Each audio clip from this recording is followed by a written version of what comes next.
Amén.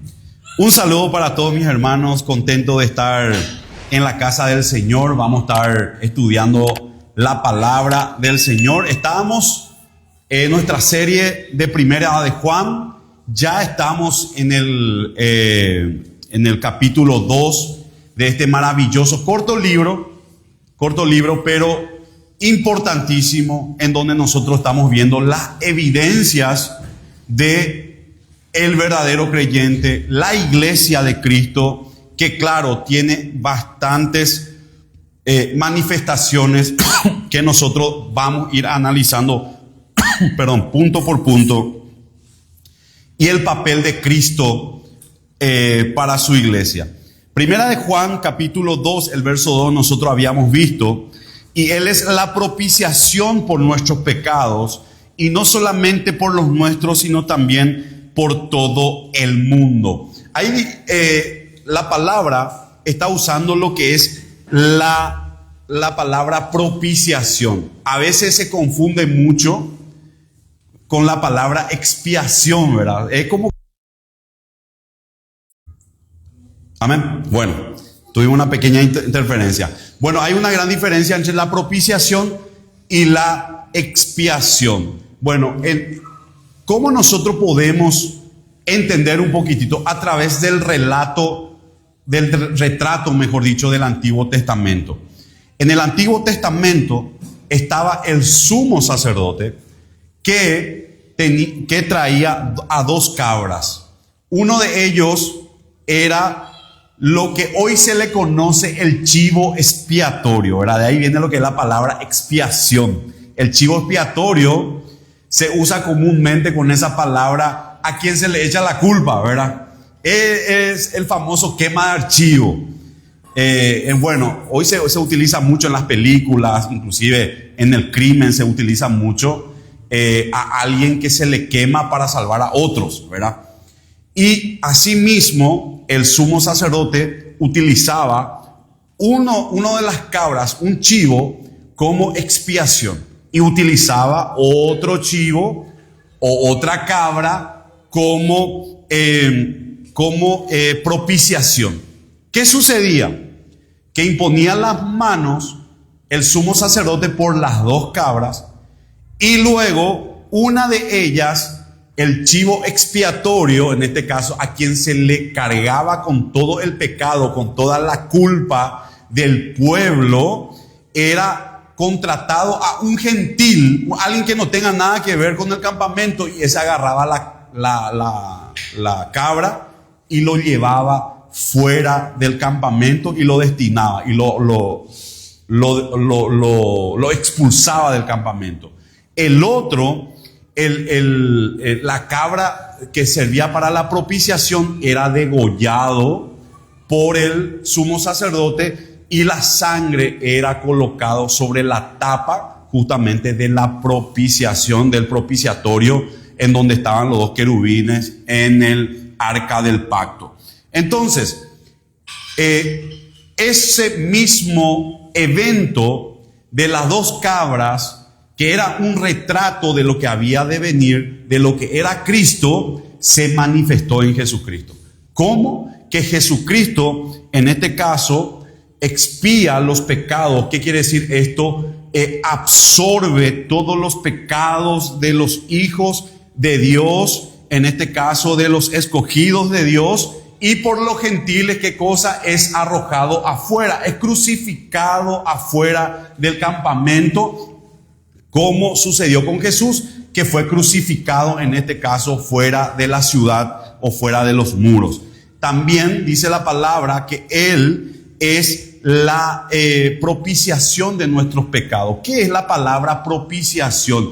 Es el apaciguamiento o es la satisfacción que Dios tiene, en este caso, por la exigencia de santidad. Hay una exigencia de santidad. Dios exige una santidad. ¿Y qué pasa? El pecado produce, ¿qué cosa? La ira de Dios. El pecado ofende a Dios y Dios precisa, en este caso, Él está demandando una santidad. Él está demandando ¿qué cosa?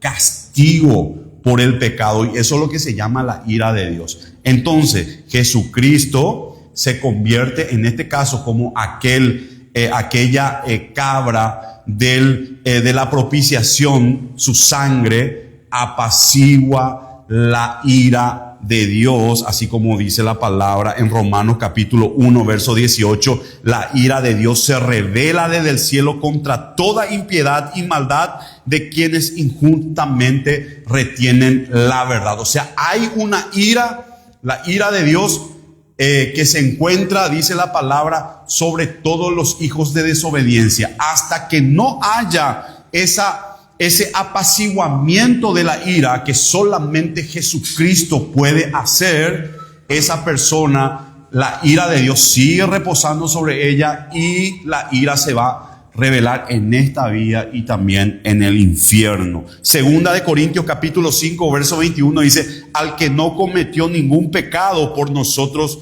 Dios lo hizo pecado, lo declaró pecado, para que en él nosotros fuéramos hechos justicia de Dios. Efesios 2:3 dice: entre ellos todos nosotros también vivimos en otro tiempo según los deseos de nuestra naturaleza humana, y hacíamos lo que nuestra naturaleza y nuestros pensamientos nos llevaban a hacer. Éramos por naturaleza, ¿qué cosa? Objetos de ira como los demás. Amén. Entonces, mientras que no haya el apaciguamiento de la ira de Dios, o la satisfacción o la paga del pecado, mis amigos, no va a existir en este momento paz con Dios.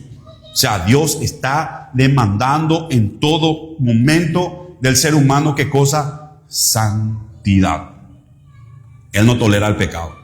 Entonces, hoy en día Cristo es nuestra propiciación, nuestro chivo expiatorio, en el sentido de la palabra. Él llevó nuestra culpa, nuestra carga, así que Él satisfizo la justicia que era demandado de cada uno de nosotros. Esa demanda de santidad que Dios exigía de cada uno de nosotros fue satisfecha por medio del Señor Jesucristo. Amén. Por eso podemos decir hoy con firmeza que el Señor Jesucristo propició, o sea, satisfizo toda la demanda de Dios que estaba sobre nuestras vidas. Amén.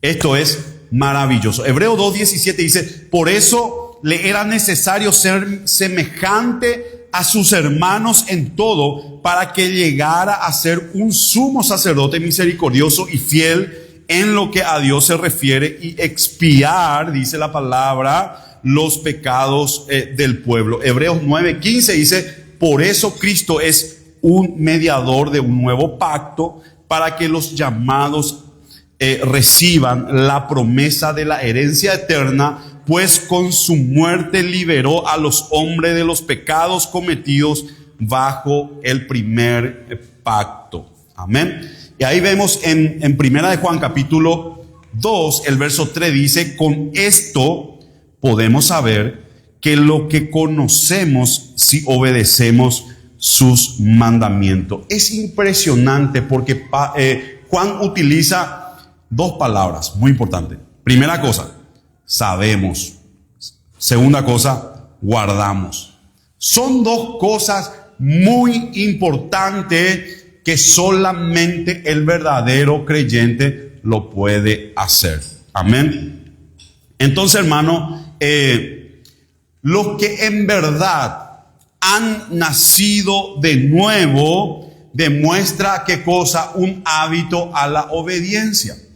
¿Qué quiere decir eso? No tenemos nosotros, ninguno de nosotros acá tenemos una obediencia perfecta, pero nuestra inclinación de la persona que ha nacido de nuevo tiene una inclinación a obedecer la ley de Dios. Amén. Entonces, ¿qué genera para nosotros la obediencia?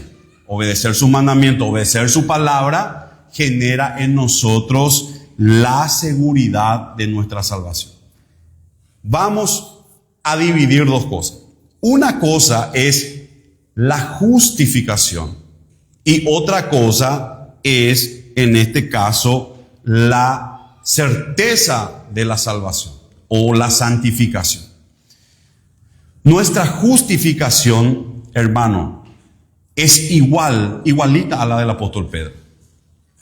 Igualita a la del apóstol Pablo. No hay grado de justificación. ¿Qué quiere decir eso? Que el Señor ya nos declaró justo delante de Dios. A veces nosotros tenemos problemas de repente no estamos siendo diligentes, no estamos obedeciendo bien, y es como que parece que no estamos teniendo certeza de nuestra salvación, ¿verdad? Eso constantemente va luchando en contra de nosotros. ¿Por qué, hermano? Porque a veces nosotros confundimos la justificación con la santificación. Entonces, en la santificación sí hay grados, en la justificación no hay grados. ¿Qué quiere decir eso? Aquella persona que es débil en la fe, niño espiritual inclusive, que está 30 años en la iglesia y sigue siendo niño, es igual de justificado, igual que Pablo, igual que Pedro, o sea, él no pierde su salvación. Amén, a eso es lo que voy. Pero la diligencia te lleva a que vos apartes las cosas, te cuides más, estudies más la palabra, etcétera, etcétera. Eso te va ayudando ¿en qué? En la santificación, que es otra cosa. Y la santificación que vamos obteniendo por medio del Espíritu Santo te hace disfrutar más de tu salvación, te hace afirmar más fuerte en la fe y te da un crecimiento espiritual. Amén. No sé si entendieron esa parte. La justificación es algo que yo obtengo de una, ya. Soy nacido de nuevo y ya lo recibí, que es la justicia perfecta de Cristo en mí, que es igual a cualquiera de los apóstoles, etcétera, etcétera. Es más, la justicia de Cristo está sobre mi vida.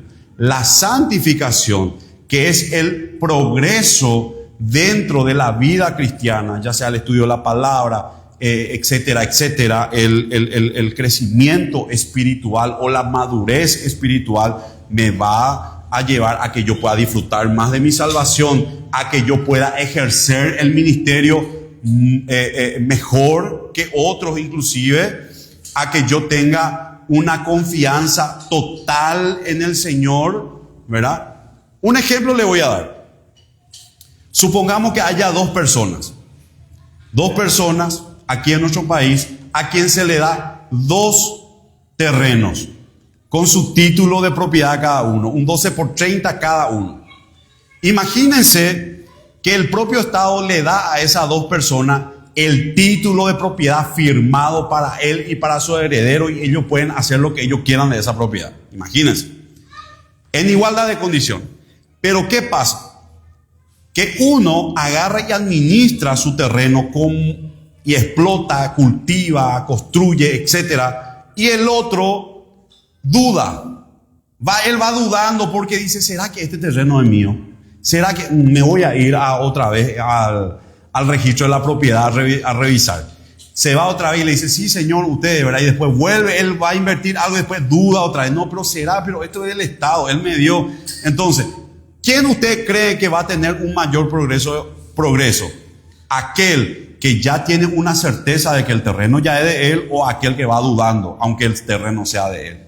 Amén. Así mismo sucede con el tema de la santificación y aquel de la justificación. Digamos que los 2 terrenos ya son tuyos, o sea, los 2 ya están justificados, es tuyo, ya está, o ya está reinando con Cristo en las regiones celestiales, etcétera, etcétera.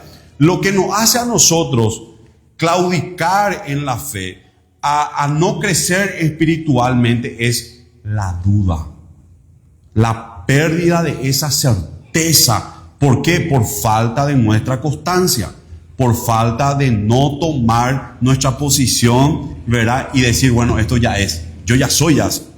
Pero esa duda nos lleva a claudicar, a inclusive no dejar el mundo, a abrazar todavía ciertas cosas que nos arrastran por causa de que yo no estoy teniendo un disfrute pleno de lo que yo ya tengo en Cristo. Amén. Entonces, eso es lo que nosotros debemos diferenciar, hermanos, entre un cristiano, ya sea aquel que es débil en la fe, niño en la fe, maduro en la fe. Los tres son cristianos verdaderos, salvos, etcétera, etcétera. No pierden su salvación. El problema es el crecimiento espiritual te empodera, te lleva a una confianza mayor y disfrute mayor del poder y la gloria de Dios referente a nuestra diligencia. Amén. Entonces nosotros podemos ejercer con mayor seguridad dentro del reino de los cielos cuando somos diligentes. Amén. Es importante que nosotros entendamos esa cosa. No sé si estoy claro en eso. ¿Entienden? Amén. Bueno, entonces, hermano, dice la palabra que primeramente dice sabemos y luego decía guardamos. Mis hermanos, quiero que vos entiendas que el verdadero creyente primeramente tiene discernimiento. Él sabe. No importa que vos estés en una iglesia bíblica o vos estés en una iglesia neopentecostal, mormona, etcétera, etcétera. El Espíritu Santo que habita en el creyente le va a llevar a discernir la verdad, sí o sí, como sea. Amén. El creyente verdadero sabe cuando es de Dios, sabe cuando, por más que en un tiempo él sea persuadido o no sea persuadido, él conoce que es de Dios. Amén. Entonces, hermano, el cristiano verdadero guarda. ¿Qué quiere decir eso? Tiene un hábito de obedecer la palabra y eso le lleva al creyente primeramente al el discernimiento y el vivir conforme a la palabra que te lleva a tener la seguridad de la salvación. Porque, hermano, sabemos que si nosotros andamos en pecado, ¿qué se corta? La comunión. Y en ese momento nosotros somos débiles. En ese momento nosotros perdemos ¿qué cosa? El gozo, el disfrute que debemos disfrutar en Cristo. Amén. Efesios capítulo 2, el verso 2. Los cuales en otro tiempo practicaron, pues vivían de acuerdo a la corriente de este mundo y en conformidad con el príncipe de la potestad del aire, que es el espíritu que ahora opera en los hijos de desobediencia. Aquí el apóstol Pablo estaba amonestando: dejen ya ustedes vivir de esa manera. Anteriormente ustedes vivían así, arrastrados, influenciados por Satanás, esclavizados por el pecado. Hoy ya las puertas se le abrió a ustedes, o van a entrar de vuelta al calabozo, van a cerrar la puerta sin llave y van a quedarse ahí amando su pecado. No, suelten. Primera Pedro capítulo 1 verso 14 dice la palabra: pórtense como hijos obedientes y no sigan los dictados de sus anteriores malos deseos de cuando vivían en la ignorancia. Cuando ustedes no conocían qué cosa, cuando ustedes estaban en la oscuridad, hoy ya tienen discernimiento, ya conocen. Y dice la palabra que nosotros podemos obedecer. Sí podemos obedecer nuestros malos deseos. Sí podemos estar otra vez bajo el yugo, ahí atado voluntariamente al pecado. Sí lo podemos. Podemos decirle no al pecado. Lo podemos. La ventaja mayor que un cristiano verdadero tiene es que el Señor provee la salida. Entonces es importante, hermano, que nosotros utilicemos ese salvoconducto que Dios nos da, que es en el momento de la tentación más fuerte, porque la tentación en el creyente tiene un propósito fundamental, la cual es probar nuestra fe y nuestra edificación. Entonces, una de las maneras de luchar contra el pecado es renovar nuestro entendimiento con la palabra y pedir el auxilio de Dios. Sepamos que nosotros no vamos a vencer al pecado enfrentarlo pecho a pecho, ¿verdad? No. Esto es, hermano, una batalla fuerte. Ya tenemos nosotros una naturaleza nueva. Ya tenemos nosotros al Espíritu Santo, que dice la palabra que nos da el dominio propio. Es por eso que nosotros no nos debemos agazapar, o sea, enfrentarlo cuerpo a cuerpo al pecado. Muchas veces nosotros tenemos que huir del pecado, escapar del pecado. Amén. Y solamente lo podemos hacer a través de ese salvoconducto que nos da el Señor. Amén. Entonces Juan utilizaba estos dos muchísimas veces. Primeramente utilizaba la palabra conocer, ¿verdad? Utilizó 40 veces. Guardar utilizó como 10 veces en su epístola, ¿verdad? O sea, en su carta. Imagínense, o sea, nosotros podemos conocer, nosotros podemos tener discernimiento. A una persona que no es creyente, vos no le podés exigir discernimiento, ¿verdad? A veces nosotros decimos, ¿cómo es que esa persona es tan ciego? ¿Verdad? A veces decimos, ¿verdad? ¿Cómo esa persona no entiende y sigue haciendo? No, pero lo que pasa es que no conoce, ignora justamente la palabra. ¿O por qué no vive conforme a la palabra? Otra cosa, ¿verdad? Una persona incrédula no discierne y tampoco puede vivir conforme a la palabra como si lo puede hacer un cristiano, porque la carne no se sujeta, no puede sujetarse y mucho menos puede agradar a Dios. Amén. Entonces, hermano, la comunión genuina tiene una evidencia que es la obediencia. Cuanto más nosotros obedecemos al Señor o vivimos conforme a la palabra, enfrentamos el pecado, luchamos contra la obra de la carne, nosotros, mis hermanos, vamos a tener una comunión más fuerte con Dios. Vamos a estar más cerca de Dios, más al lado de Dios. Amén. Ahí se va el temor, se va la duda, se va el miedo. Amén. Cuando nosotros realmente estamos cerca de Cristo. Y esa certeza, esa seguridad se afirma, mis hermanos, cuando nosotros obedecemos. Cuando nosotros obedecemos.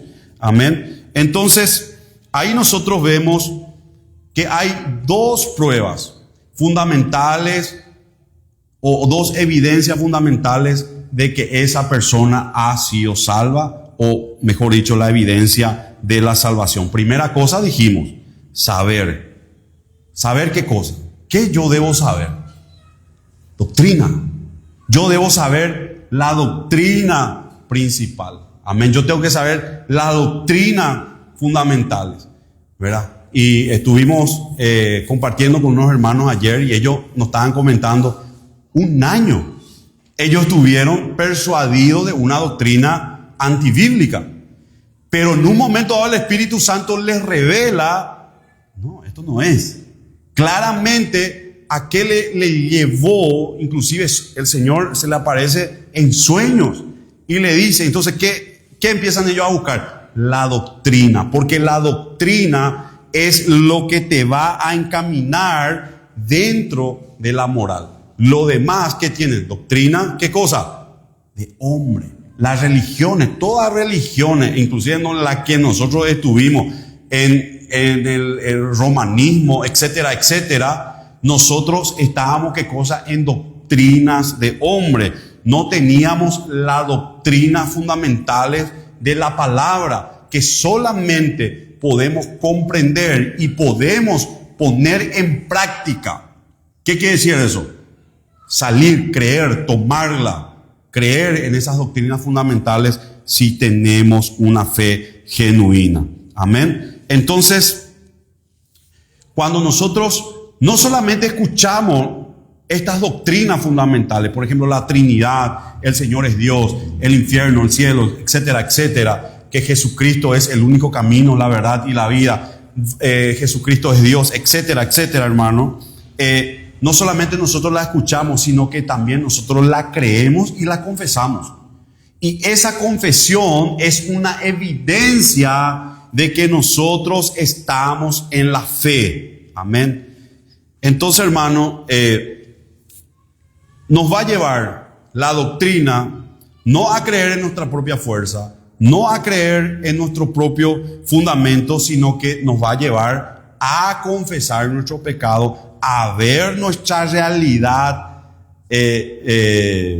sucia, ¿verdad? Nos va a mostrar nuestra condición y en ese momento nosotros vamos a clamar por el Señor. Primera de Juan capítulo 1:1 dice la palabra: lo que era desde el principio, lo que hemos oído, lo que hemos visto con nuestros ojos, lo que hemos contemplado y palparon nuestras manos referente al verbo de vida, la vida que se ha manifestado y que nosotros hemos visto, y de lo que damos testimonio, es lo que nosotros le anunciamos a ustedes. La vida eterna, la cual estaba con el Padre y se nos ha manifestado. Así que lo que hemos visto y oído es lo que les anunciamos a ustedes. ¿Qué cosa? Doctrina.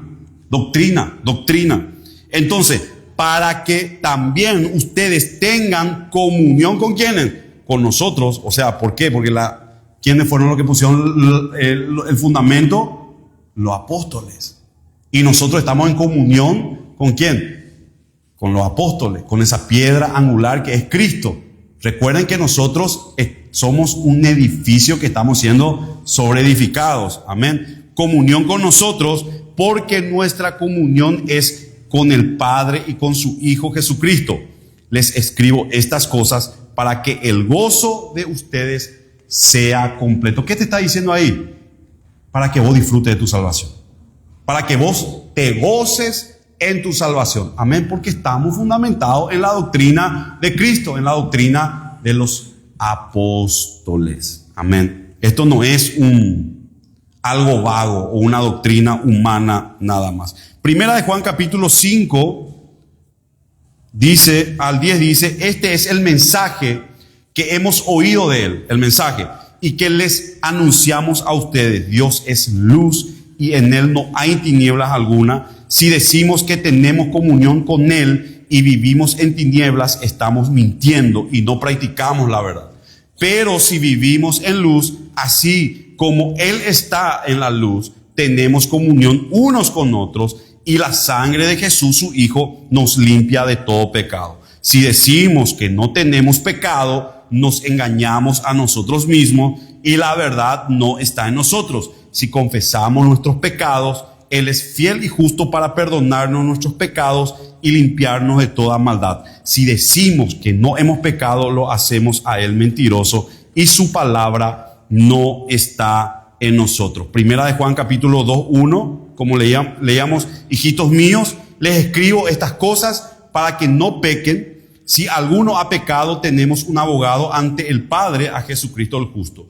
Y Él es la propiciación por nuestros pecados, y no solamente por los nuestros, sino también por todo el mundo. Ahí vemos la doctrina, mis hermanos, que consiste primeramente en la obediencia y en un amor práctico. Obediencia lleva a ¿qué? A practicar. Esto no es perfección, pero sí nos lleva al ejercicio. Primera de Juan 2:7 dice: hermanos, no les escribo un mandato nuevo, sino el mandato antiguo que ustedes han tenido desde el principio. Este mandamiento antiguo es la palabra que han oído desde el principio. Sin embargo, les escribo un mandamiento nuevo que es verdadero en él, en ustedes, porque las tinieblas se van desvaneciendo y la luz verdadera ya alumbra. El que dice que está en la luz y aborrece a su hermano está todavía en tinieblas. El que ama a su hermano permanece en la luz y en él no hay tropiezo. Pero el que aborrece a su hermano está en tinieblas y anda en tinieblas y no sabe dónde va porque las tinieblas le han cegado. Acá estamos viendo las doctrinas prácticas. Primeramente, el verdadero creyente no guarda rencor. No guarda rencor. Amén. Entonces nosotros, como verdaderos creyentes, debemos saber, hermanos, que para no guardar la ira, para no guardar raíces de amargura, ¿qué tenemos que hacer? Doblar rodillas y bendecir. Bendecir y bendecir. Y siempre tenemos que procurar lo mejor de la otra persona. Orar por la otra persona. No importa qué nos hayan hecho, no importa qué nos hayan difamado, no importa qué nos hayan golpeado, qué nos hayan chocado, etcétera, etcétera. Amén. Es importante que nosotros no llevemos una vida con carga. Con carga. Amén. Entonces, hermano, el testimonio interno de la manifestación del Espíritu Santo nos va a llevar a que a manifestar en este caso esas evidencias. Primera de Juan capítulo 5 verso 10 dice: el que cree en el Hijo de Dios tiene el testimonio en sí mismo. El que no cree a Dios lo ha hecho mentiroso, porque no ha creído en el testimonio que Dios ha presentado acerca de su Hijo. Estamos hablando de creencias firmes, de creencias verdaderas. Ahora, el que niega estas creencias, definitivamente nosotros no podemos decir que sea nuestro hermano, ¿verdad? No lo podemos decir.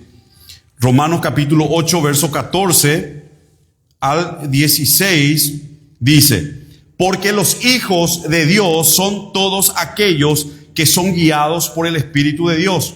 Pues ustedes no han recibido un espíritu que los esclavice nuevamente al miedo, sino que han recibido el espíritu de adopción, por el cual clamamos: Abba, Padre. El Espíritu mismo da testimonio a nuestro espíritu de que somos hijos de Dios. Es lo que estábamos hablando recién con el hermano.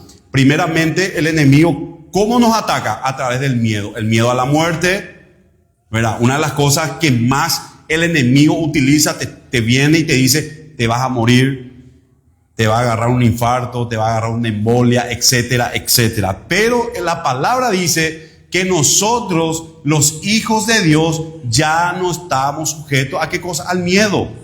Al miedo. Y ese es, miren, el incrédulo no puede con esto. Por más que vos le digas: no temas, él no cree en Dios. Entonces, por más que vos a veces digas que cree en Dios, pero no cree en Dios, vos le digas: poner todo en la mano de Dios, descansar en Dios, no puede, ¿verdad? Porque es incrédulo.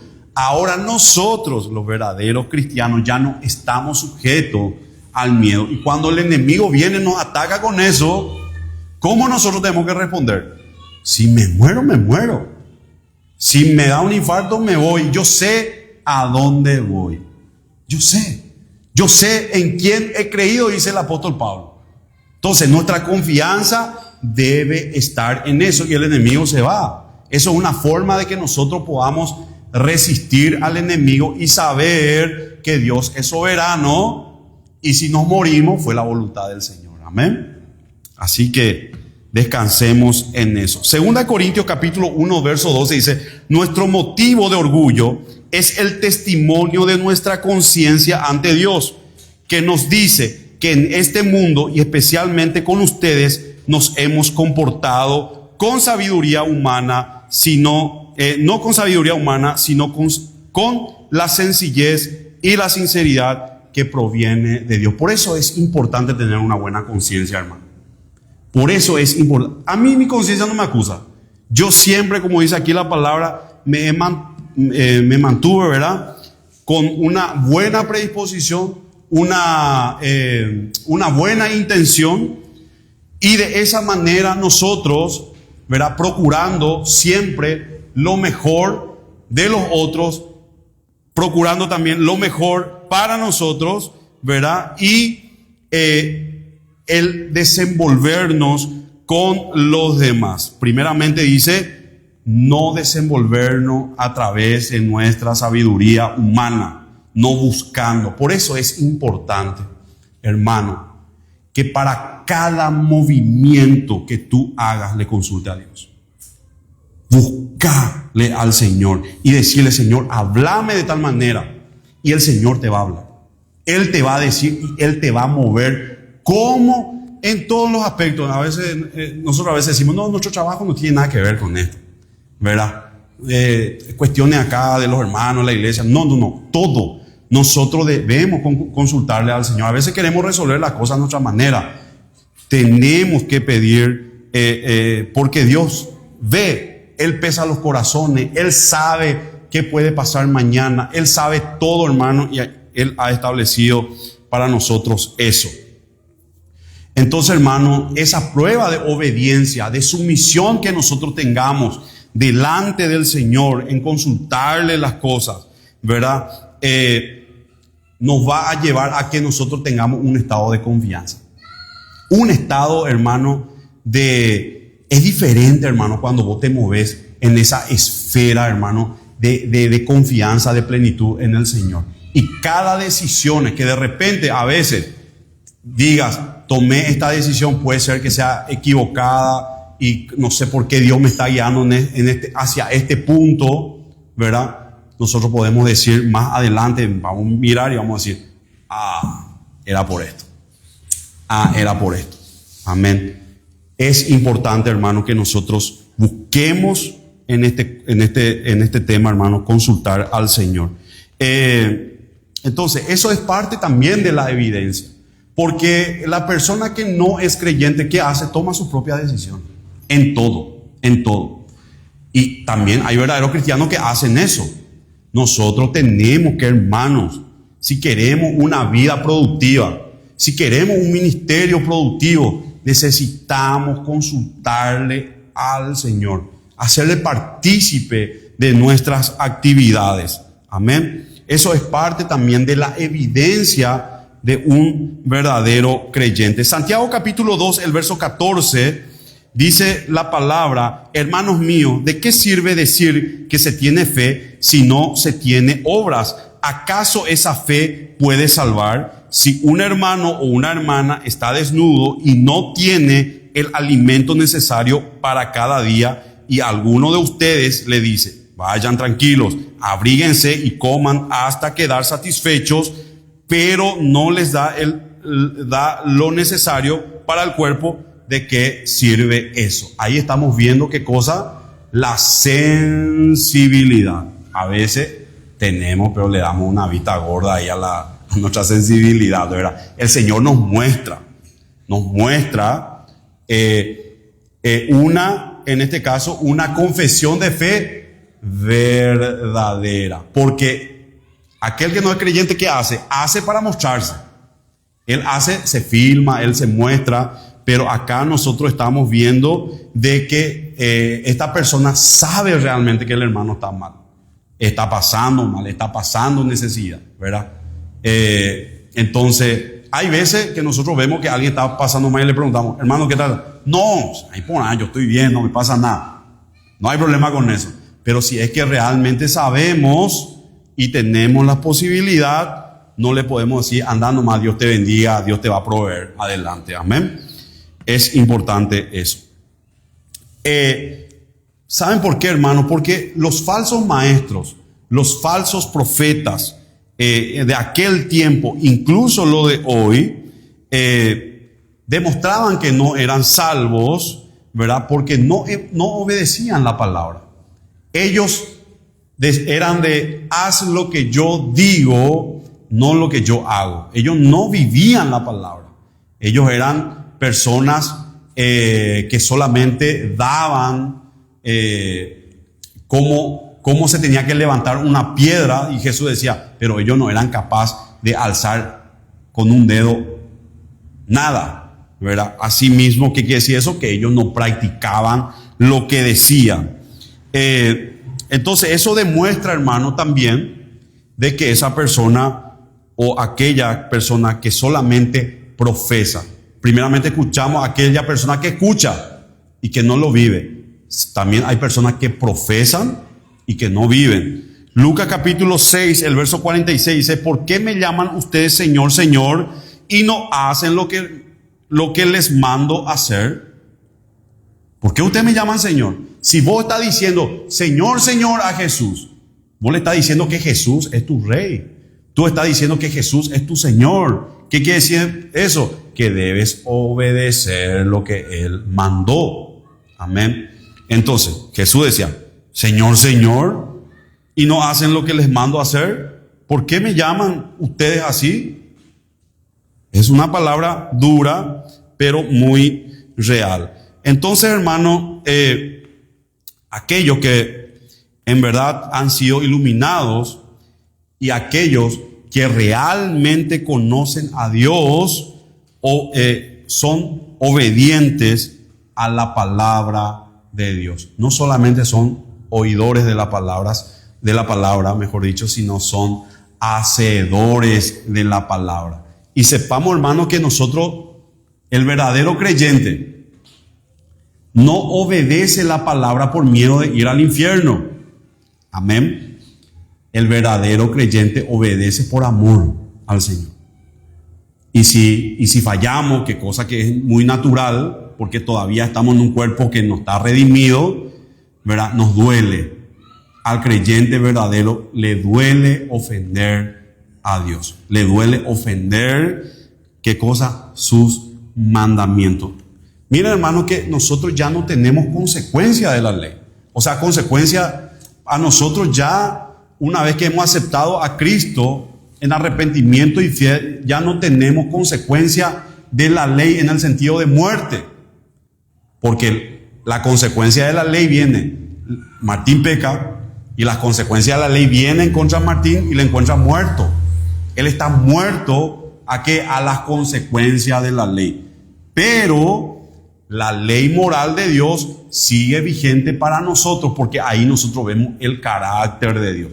Ya no yo entonces soy exento para cumplir la ley. No, la ley no dice, o sea, la palabra no dice eso. La ley es para nosotros un parámetro, ¿verdad?, de obediencia. Es más, yo tengo ahora, con esta nueva naturaleza, la capacidad de obedecer la palabra de Dios. Anteriormente no lo hacía, no lo podía, porque era débil, estaba en la carne, estaba perdido, y por más que procuraba, ¿verdad?, no llegaba a nada. Pero hoy en día, sí, con esta nueva naturaleza, en donde el Señor está puliendo a Cristo a cada creyente, nosotros nos aproximamos al cumplimiento de la ley. Amén.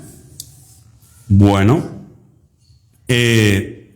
pongámonos de pie, mi hermano. Vamos a darle gracias al Señor.